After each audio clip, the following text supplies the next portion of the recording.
Range anxiety is all the rage. It is a common affliction among those specifically who have never driven or owned an electric vehicle, but sometimes from a few people who do or claim they do. We're gonna get into it, see what's out there that you can already get that's got a whole heap of range. I'm Brian. Welcome to Futurasa. So I'm joined by Mark from the north, my neighbor to the north. Very, very east. He's from the Tesla Life podcast. He is one of the three hosts of this very wonderful and fun podcast called the Tesla Life Show. Please check it out. Link in the description if I feel like it. If he does a good job, then I'll put the link in the description. Yeah. So in the comments, let me know, did he do a good enough job? Should I reward him with credit where it's due? Probably not. Wow, working for my supper here for sure. So Cars.com put out this article for which they did no real research at all beyond the Googles, where they took all the cars and just put up what the stated range is without testing. But all right, this is a good start, I suppose. And bear in mind, this article is very current, August of 24. Cars with the longest range, Lucid Air, 516 miles. If you're telling me that you need more than 500 miles of range, I'm telling you, you don't. That's a lot of range. It's a lot of battery that doesn't typically get used in daily function of the vehicle. That is also definitely true. You could have a lot smaller battery, but they make ones with a lot smaller battery. So this is just the Grand Touring, I believe, maybe, that has the 516 miles of range. The other models have less range, but still more than you need. R1T at 410, Model S at 402, if you believe everything you read on the internet. R1S at 400. Yeah, but a whole lot of them over 300 miles. Now, how do you get the EPA listed range on an EV? I believe it's in a bubblegum package you buy at a grocery store. People only keep track of what their actual range is when they're on road trips. And when you're on a road trip, you're at highway speeds when you get the worst range. Yep. You don't notice that you're getting fantastic efficiency driving around town because you don't pay attention. Why would you? It's not something you need to think about. So what are the actual ranges you're actually going to get when you actually drive them? Well, some cars do better than others. We've got Kyle Connor from Out of Spec took the Grand Touring and actually got legit 512 miles. Oh no, that's the EPA rating, but he still got over 500. 510.4 miles at 70 miles an hour. Wow. And that was when that's when it reduced power. It actually got 523 before it ground to a halt. Wow. And had to be towed away. And by the way, the car was not happy about that. It did not appreciate that. In a pinch, you could go 523 miles at 70 miles an hour. That's like 112 kilometers an hour, maybe? Yep. It's maybe 120. It's real. It's a good speed. Yeah, if you're telling me you need more than 500 miles of range, I'm telling you, you don't. I think they've got fantastic colors. The styling doesn't really do it for me. I don't hate it. Then we've got other ones out there. Chevy Silverado just went 460 miles on one charge. This wasn't on that Cars.com list because, the listicle that Cars.com stole it from didn't have it. So... And we've got Jerry from JerryRigEverything here. I think that's his name. Yeah, that's probably it. That's probably it. I can throw shade at him because he's so much bigger than me. It doesn't matter. It's like me poking fun at Zach is like, the little kid in cartoons taking swings while the grown-up just holds their hand on the top of their head and keeps them at arm's length. Doesn't mean anything. I'm not even a mosquito. The thing with the Chevy truck, though, is that it's a massive battery. It's a huge double stacked battery that is is ridiculous because, of course, Chevy wanted the title of Towing King. And in order to do that, you double up the size of the battery and you're pretty well assured of getting that title. Do you remember what the battery pack size is? I want to say it's 230. Yeah, it's over 200. Absolutely. Silverado kilowatt hour. Let's do that. 205. That's a big pack, my friend. Yes, it is. I would love to see you try and level 1 charge that from an outlet, because it's going to take you a week, because you're going to get about a kilowatt an hour. So it's going to take 200 hours, which is like 9 days. So don't do that. No. But even charging on a level 2 is going to take all night. And I mean all night. And if you're at a public charger, oh my gosh, you're talking $100 maybe to fill it up. But it is a solution. This is still good news, guys. I know, yes, the last show we did was the good news show, but this is a good news show too. If range is what you want, you can get it. It is a big battery is a brute force solution to the problem, but it is a solution. I would say that the other thing about this segment is that, yes, you do need some amount of range, but if you have a reliable charging network, that battery can be much smaller than what we're seeing here. If the network that you can use is in many places like the Tesla network, for example, that allows you to have 250 or just under 300 miles of range, and you have no issue because of the spread out, the number of chargers around you and the reliability of those chargers. I would say all that's true. I would say, like you said earlier, on the trucks, if you want to be the towing king, you do need silly range. So getting 200-ish miles, 250 miles while towing, I think that's very reasonable. I think 100 miles is unreasonable. So I get it. But that truck ends up being real heavy. The batteries are getting lighter. They will be better. My question is, if these things are so gosh darn important, why aren't these the best sellers? Could it be that the people saying that they really want a lot of range, that's not really the reason? Or they see the price tag and they don't want to pay the price for all that range. It ain't free, I'll tell you that. That's true.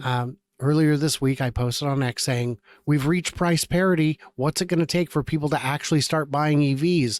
And the answers I got were a masterclass in misinformation. I don't know how many of these people bought the nonsense and how many of them are the ones selling it. But there's so much misunderstanding around it. And I did have people who legitimately said, well, it has to be able to go, I'm going to say 1,000 miles before I'll buy one. I had people who said, I will not buy one until there are more public chargers than there are gas station handles. Well, because an electric car takes longer to charge than a gas car takes to fuel up. So you're going to need more. I go, well, good news. We're already there, because almost everyone who owns an EV has a plug at their house. And guess what? I have a plug at your house too. Yep. If I'm somewhere and there's an outlet, I got juice. It's not exciting. It's not fast. But if I'm down to, 1% and I can't reach home or a charger, I can hang out for a few hours and get it up enough to get home. Yep. Ridiculous. So the last one on this front is car and driver. And it's not one or the other. It's both, Mark. I don't know if you know that. It is car and driver. Longest range electric cars we've ever tested, these BEVs traveled the farthest in our testing. So they took a different approach than Cars.com, who presumably got their article on Fiverr, and they actually tested the vehicles. I don't think there's going to be any surprises in here. Lucid did great, 400 miles, 819 horsepower. That's a lot of power. And you can get a 300-mile version. That's a lot cheaper. But at 112, I think you're right. That alone is enough to put people off. And I don't know how many people buying $112,000 cars are worried about going 7 hours between bathroom breaks. Doesn't sound like luxury to me. Nope. Silverado 400, but we know it's actually a little over that. And you know what? It looks nice. It's got the full mid gate that you can as a pass through, especially handy when it's a nice hot summer day and you slam on the brakes too quick and all your stuff comes rolling into the cab. Not too surprising. EQS 400 miles. Okay. I mean, didn't Mercedes used to look good? It's an acquired taste, Brian. This is a taste I have been unable to acquire. And by the way, all these dots on the grill, you know what those are? Sticker? Additional emblems. Yeah. Yeah. So you got one on the hood, one on the grill, and then just another 300 on the grill. And then of course on the hubs. Sure. Why wouldn't you want that? Because you get volume pricing. That's why. Well, that's why it costs so much, as they charge by the emblem. Model S 320. They got 320. Okay. Well, it's rated for far more than that. So I believe they got the 320. And people who are complaining that they're not getting the range, the advertised range, even though the car is not malfunctioning, that's a problem with the EPA testing cycle, not with the manufacturers. Yeah. BMW i7, 310 miles. And I mean, from this angle, it looks like, I guess, a BMW, but again, $100,000. If long range, before we had 400 mile cars, I encountered a lot of people online who would say, I would buy one if it had that range. And I'd say, but it would cost $20,000 more. And they'd say, I wouldn't care. I'd still buy it. Well, they're here and you're not buying it. So I guess your priorities weren't what you thought they were. Yeah. It's like the people who say, I just want a phone with a battery that lasts for 5 days. Can I just get that? Yeah, you can order it right now.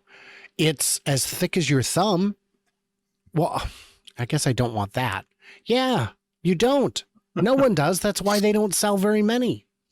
And there's other examples of that I've thought of before, where people say, boy, if I could just get this, I'd buy it. And then you tell them it already exists and they're like, Ioniq 6, 300 miles. That's great. It's an all right car. It's fine. I've driven one. Tons of legroom in the back. Not very much headroom, oddly. But I mean, well, look at that roof line. It shaves it off, right? The aerodynamics. It really does. For it in the rear, for sure.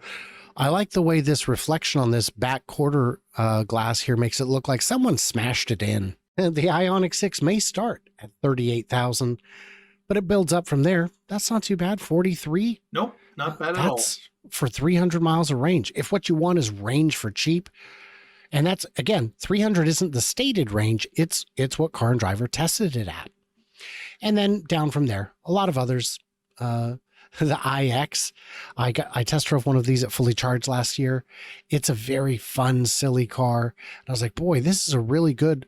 Is this a Model X competitor? And they're like, no, or I go, is this a Model Y competitor? And they go, no, it's a Model X competitor. And I said, oh, because it's not a Model X competitor. It is not. And that price tag, no. The e-Hummer, 290 miles. Terrible. And I don't mean the range. I mean, just all of it. It's just so bad. And by the way, I don't know if you've had a chance to get in one. The inside is remarkably tight. It is not cavernous. It is not a big vehicle on the inside. What are you doing? Is this a smuggler's haven here, or I don't know. And the price is high too. So Car and Driver gave him an 8 out of 10. 8 what? And then others. I think that explains it reasonably well enough. Mark, do you have any favorite EVs that we haven't discussed lately? Anything you're excited about? I'm excited about the new Rivians coming. The 2 and the 3. Yep. Yeah. That is something that I'm looking forward to. Rivian can get their price down a little bit, still have the same mileage, and that should do really well for them. And I'm excited to see another bracket of pickup that would come out. And speaking of a mile, did you hear how much wiring they were able to remove in the new updated R1T? No, I didn't. What's that amount? A mile. A mile of wiring they removed. Yes, some of the showrooms have it on display, a big ball of all the wire that's no longer required because they were able to engineer more efficiently. That's going to help.